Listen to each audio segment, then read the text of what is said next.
कभी गौर किया, यदि किसी की तारीफ करते हैं तो जिसकी तारीफ हो रही है उसे हमेशा अच्छा ही लगता है। स्त्री पुरुष की बात भिन्न है। पुरुषों को बाद में यह दिमागी कार्य भी सक्रिय हो जाता है कि जरूर इसमें तारीफ करने वाले का कोई भेद है, कोई और मंशा है। लेकिन यदि सही तारीफ करी जाए तो जिस किसी की भी तारीफ हो रही है उसे अच्छा ही लगता है। ऐसा क्यों? तारीफ करना भी एक कला है।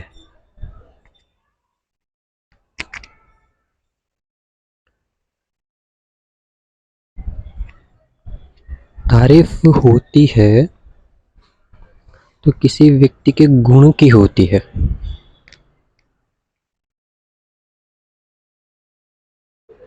किसी व्यक्ति के गुण की प्रशंसा करी जाती है, न कि उसके वैभव की, न ही उसके बाहरी रूप की।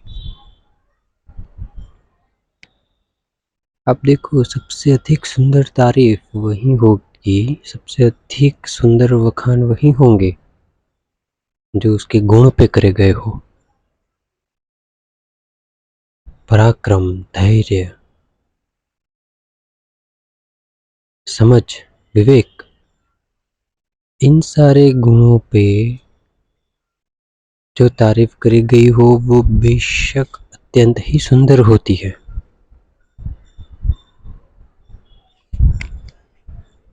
उदाहरण के तौर पर यदि किसी पुरुष की तारीफ करनी हो तो उसके प्रशासन, उसके नियम, उसके सिद्धांतों के अनुरूप करे, उसके विवेक बुद्धि के अनुरूप करे। तारीफ आप कैसे भी करो, बखान कैसे भी हो, या तो सीधी तरह से या फिर परोक्ष से घुमा फिरा कर, बात तो वही आएगी कि व्यक्ति के गुण कितने उच्च है, समझदारी कितनी उच्च है। यदि कोई युवक बाइक खरीद के ले आता है तो आप बाइक की तारीफ कुछ इस तरह से करोगे कि यह प्रशस्त हो जाएगा कि युवक में वस्तु को पसंद करने की कितनी समझ है। बाइक बड़ी, उदाहरण के तौर पर कहे तो यह बाइक तो अत्यंत ही सुंदर ले आया है, बाइक बड़ी मजबूत ले आया है, काफ़ी बड़ी ले आया है, दमदार इंजन वाली ले आया है, अच्छी सर्विस है, अच्छा दाम है, या कम दाम में अच्छी क्वालिटी वाली बाइक ले आया है। तो यह उस युवक या उस पुरुष की समझदारी और निर्णय लेने की क्षमता पर ही तारीफ आकर के रुकती है।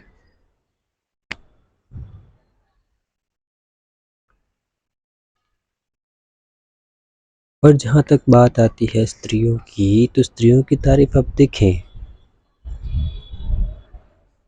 अधिकांश तौर पर आप या लोग स्त्रियों की तारीफ में उसकी सुंदरता का बखान करते हैं,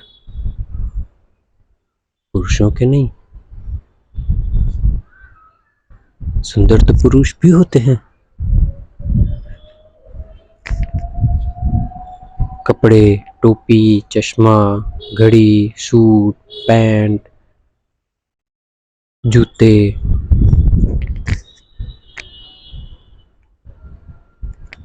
ऐसे मामलों के चयन में पुरुष भी कम नहीं रहते। कहीं जाना हो तो यदि कोई सामान पैक करने वाली पेटी या बक्सा, बैग लेना हो तो उसमें भी पुरुषों का चयन अत्यंत उत्तम होता है। वो आपको यदि आप लेकर के निकले हैं तो शोभनीय भी लगता है।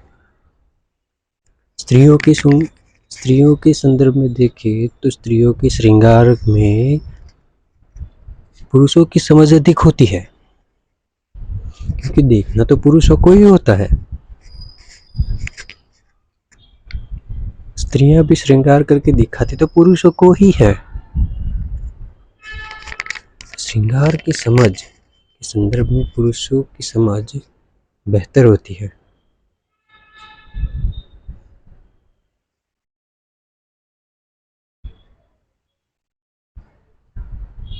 तारीफ जब भी करी जाए, यदि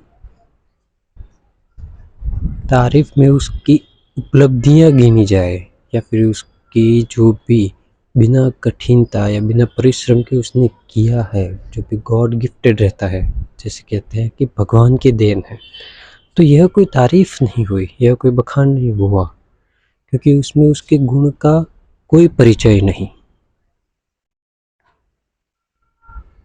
यदि कोई कर रहा है तो उसके गुण का परिचय हो, यह गुण का परिचय ही सुंदरता है, यही तारीफ है। किंतु आजकल लोग ऐसे नहीं है, पुरुषों के धन संपत्ति आदि को देख करके उसकी बखान करते हैं। ये बड़े आदमी हैं, तो बड़े आदमी तो हर कोई होने वाले हैं, छोटा बच्चा भी 50 साल बाद 50 साल का बड़ा हो जाएगा। लेकिन जो समझ सकती है, जो न्याय समझ है,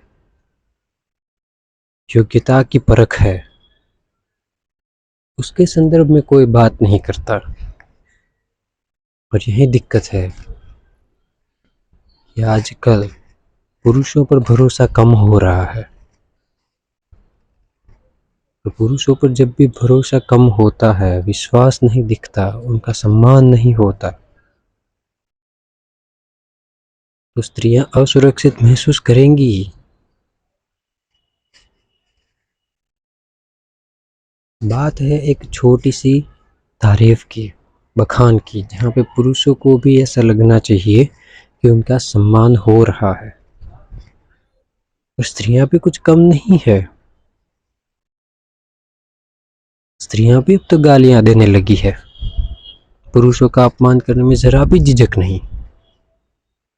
जो गुण और चरित्र समझ विकसित करने में पुरुष ने अपनी पूरी युवावस्था लगा दी,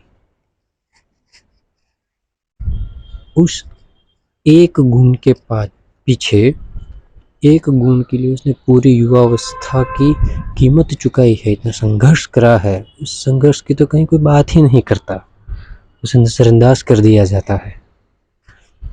जब यह होता है तो पुरुष को भी ऐसा लगता है कि उसका सम्मान नहीं हो रहा, उसका अपमान हो रहा है। और जहाँ पर सम्मान ना हो, वहाँ पे विरोध तो होगा। पुरुष का भी स्त्रियों के प्रति विश्वास उठ जाता है, पुरुष भी विद्रोही बन जाते हैं, विरोधी बन जाते हैं। जब स्त्री विरोध प्रदर्शित करने में धैर्य नहीं रखती है, तो पुरुष भी अपने पराक्रम का परिचय विरोध प्रदर्शन करने में बेझिझक करते हैं, अपना शौर्य दिखाते हैं, अपने शासक के प्रति असमर्थन प्रदर्शित करने में युवक पुरुष पीछे नहीं रहते।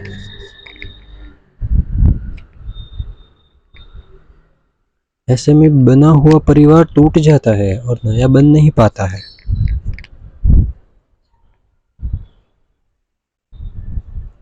हाँ, मैं यह नहीं कह रहा हूँ कि मैं पुरुषों के समर्थन में हूँ या स्त्रियों के विरोध में हूँ, किंतु यह आवश्यक भी है कि यदि तारीफ मिले, तारीफ हो तो गुण की तारीफ हो, गुण ना हो तो गुणों को अर्जित करने का प्रयास हो, फिर उन गुणों को प्रदर्शित करना,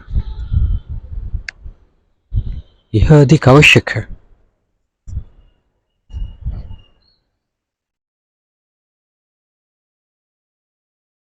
किंतु होता क्या है, किंतु होता यूं है कि स्त्री बड़ी सुंदर मालूम पड़ती है, अत्यंत ही कोमल मालूम पड़ती है, अत्यंत चंचल है, घूम फिर रही है। कोमलता तो उसके शरीर का है, सुंदर तो उसका शरीर दिख रहा है, श्रृंगार तो उसका शरीर का हुआ है।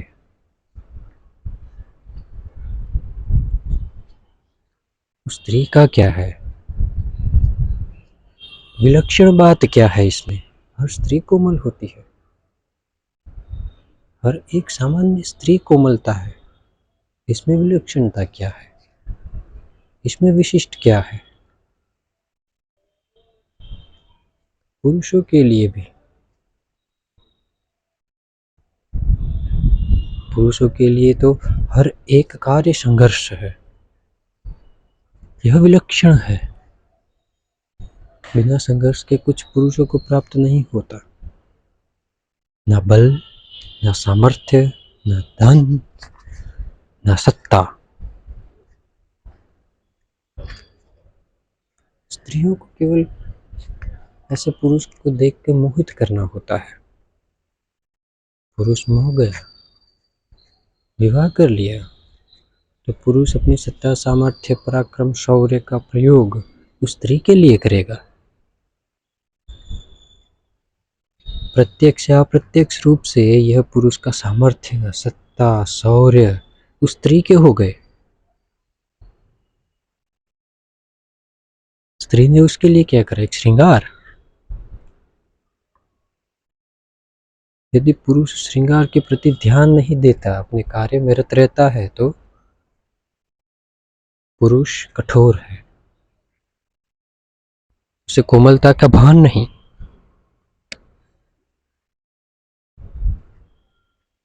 वास्तव में यह पुरुष अपने न्याय और समझ का प्रदर्शन कर रहा है। उसे पता है क्या व्यर्थ है, क्या मिथ्या है, क्या जरूरी है, क्या आवश्यक है। यह अपने इन गुणों का प्रदर्शन कर रहा है कि उसने इतने वर्ष से किसी का अभ्यास करा है, तो इसका छूटना सरल नहीं है और इसका छूटना भी नहीं चाहिए, नहीं तो पूरा शासन प्रशासन टूट जाएगा।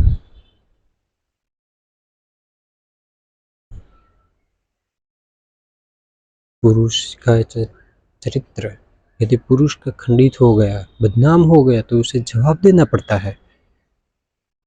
लेकिन स्त्री के लिए ऐसा नहीं है। स्त्री के लिए समस्त न्याय व्यवस्था है। पुरुष अकेला पड़ जाता है।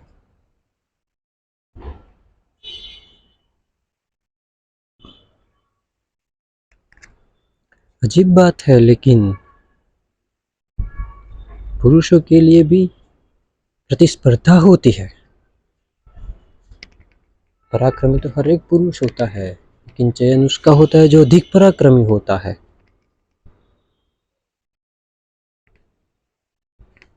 उसके लिए प्रतिस्पर्धा होती है। जो विजयी हुआ वही पराक्रमी, अन्य पराक्रमी नहीं क्या? अन्य शूर नहीं क्या? क्या अन्य लोगों में सामर्थ्य नहीं, समझ नहीं, विवेक नहीं? क्या एक प्रतिस्पर्धा के आधार पर हर किसी को अनुमानित कर लिया जाता है कि केवल एक ही लायक है, बाकी सब नालायक है? पुरुषों की आधी से ज़्यादा जिंदगी तो प्रतिस्पर्धा में ही लग जाती है। या तो प्रतिस्पर्धा करते हैं, या तो फिर प्रतिस्पर्धा की तैयारी करते हैं।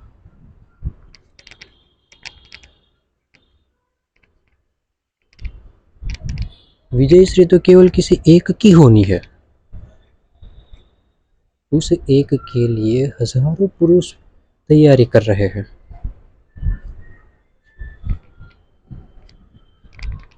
अभी के समय की बात करें तो चाहे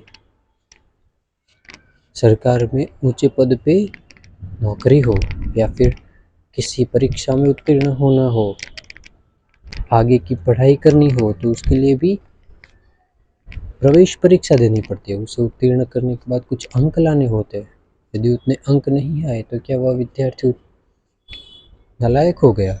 उत्तीर्ण तो वह भी हुआ है, आवश्यक नंबर तो उसके भी आए हैं, लेकिन प्रतिस्पर्धा में यदि वह पीछे छूट गया तो वह नालायक घोषित कर दिया जाता है। कदाचित घोषित ना करा जाए तो भी वह पुरुष को उसी दृष्टि से देखा जाता है कि वह नालायक है, उस पर भरोसा नहीं।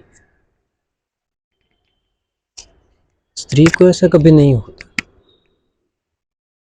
स्त्री को कोई प्रतिस्पर्धा नहीं होती। स्त्री के लिए सरल है।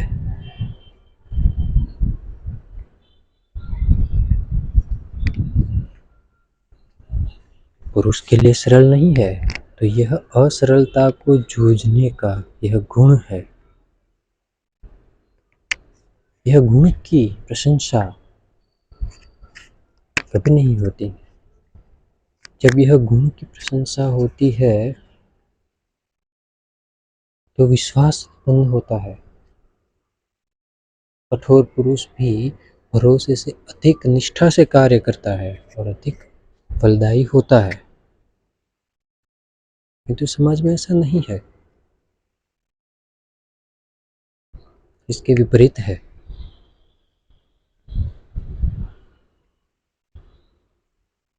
बोल देते हैं यह पुरुष अच्छा है, लेकिन किस बात में अच्छा है, किस गुण में अच्छा है, कौन सा गुण है, किस कार्य के लिए कौन से गुणों की आवश्यकता है, उसकी क्षमता क्या है। पुरुष की क्षमता किसी प्रतिस्पर्धात्मक परीक्षा के अंकों से नापी जाती है, या फिर उसमें कितने लोगों को यह पीछे छोड़ देता है उसके अनुसार नापी जाती है। भले ही वह उस परीक्षा में उत्तीर्ण हो चुका हो,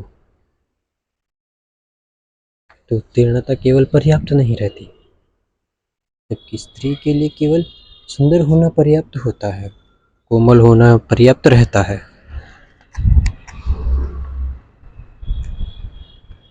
यह प्रशंसा भी बड़ी पक्षपाती है।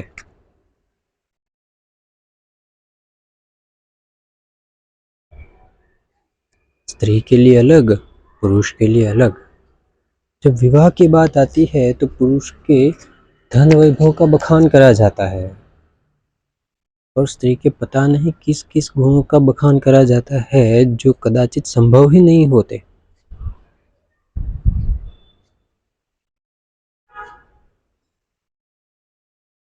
फिर भी किसी तरह से यदि विवाह हो भी गया तो फिर भी कलेश तो होता है। बिना गुण के प्रेम भी कैसे संभव होगा? बिना प्रेम के विवाह हो गया तो कलेश होगा।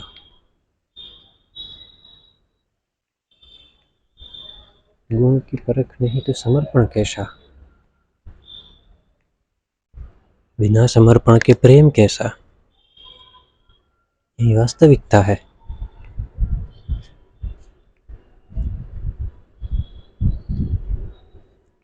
प्रेम में यदि भक्ति भाव नहीं तो प्रेम अधूरा है।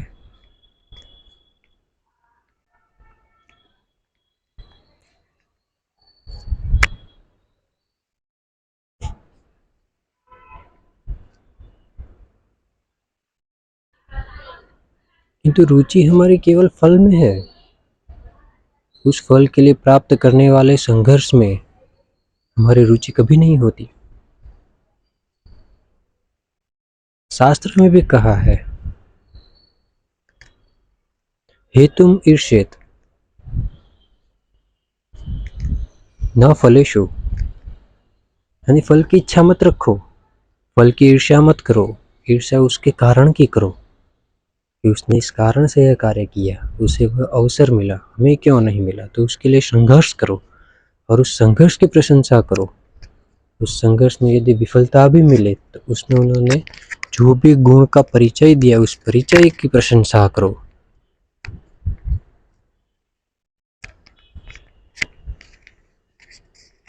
किंतु अभी की जो परीक्षा व्यवस्था है, वह व्यवस्था में भी विद्यार्थी अपना यह गुण प्रदर्शित नहीं कर पाता। 1 साल 2 साल या 3 साल की पढ़ाई पेट में ठूंसने के बाद वो कुछ एक घंटों में या कुछ एक दिवसों में सारी पढ़ाई बाहर उगल देता है।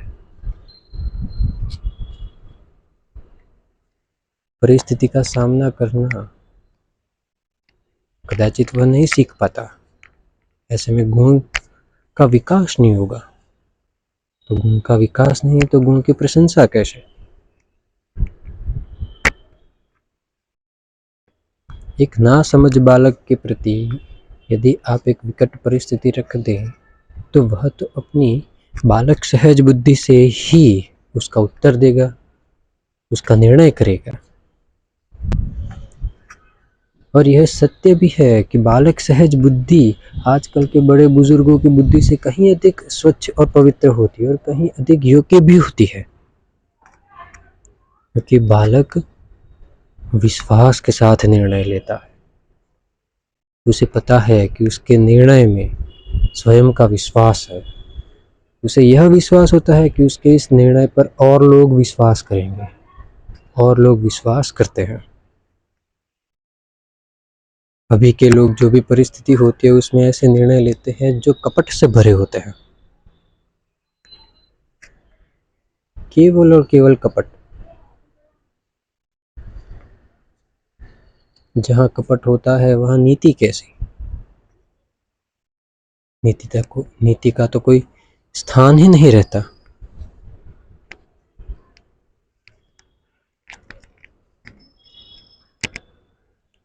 नागुण की परख और कपट भर भर के